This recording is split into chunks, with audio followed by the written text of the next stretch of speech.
നമസ്കാരം. നാട്ടുരാജ്യ ന്യൂസിലേക്ക് സ്വാഗതം. ബി.ജെ.പി. സംസ്ഥാന അധ്യക്ഷൻ ശ്രീ ചന്ദ്രശേഖർജി തൊടുപുഴയിലെത്തിയ സംഭവം അപൂർവം ചില മഞ്ഞപ്പത്രങ്ങൾ മൂടിവെച്ചെങ്കിലും ദീപിക പത്രവും മഞ്ഞപ്പത്രത്തിന് സമാനമായ വാർത്ത മൂടിവെച്ചതിൽ ഈ നാടിനെ സ്നേഹിക്കുന്ന നിരവധി ദേശസ്നേഹികൾക്ക് അതിൻ്റേതായ ബുദ്ധിമുട്ടുണ്ടായി.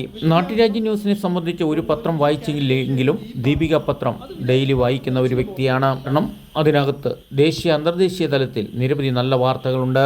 വീക്ഷണപത്രത്തിൽ ആ വാർത്ത വന്നില്ലെങ്കിലും സാരമില്ല, അത് കോൺഗ്രസിൻ്റെ രാഷ്ട്രീയ പത്രമാണ്. രാജ്യം ഭരിക്കുന്ന പാർട്ടിയുടെ നേതാവെന്നപ്പുറം 2 പ്രാവശ്യം MP ആയ പ്രശസ്തനായ ഒരു വ്യക്തി കേരളത്തിൻ്റെ BJP അധ്യക്ഷ സ്ഥാനത്ത് പദവി അലങ്കരിച്ചുകൊണ്ട് നാനാജാതി മതസ്ഥരെ ഏക മനസ്സോടെ നിരവധി സാമൂഹ്യ നന്മകൾ കേന്ദ്ര സർക്കാർ നടപ്പാക്കുന്ന ഓരോ വികസനവും നേരിട്ട് പാവങ്ങളിൽ എത്തിക്കാൻ വേണ്ടി മാറാത്തതും മാറും എന്ന് ജൈത്രയാത്ര തുടങ്ങുന്നത് ചില രാഷ്ട്രീയക്കാരിൽ അസ്വസ്ഥതകൾ ഉണ്ടാക്കുന്നുണ്ടെങ്കിലും ഇതുപോലുള്ള പത്രങ്ങളിലും വിവേചനം കാണിക്കുന്നതിൽ ഈ തൊടുപുഴയിലും പത്രപ്രവർത്തനത്തിൻ്റെ ധാർമ്മിക മൂല്യങ്ങൾ നഷ്ടപ്പെട്ടുകൊണ്ടിരിക്കുന്നു എന്ന് സംശയിക്കേണ്ടിയിരിക്കുന്നു.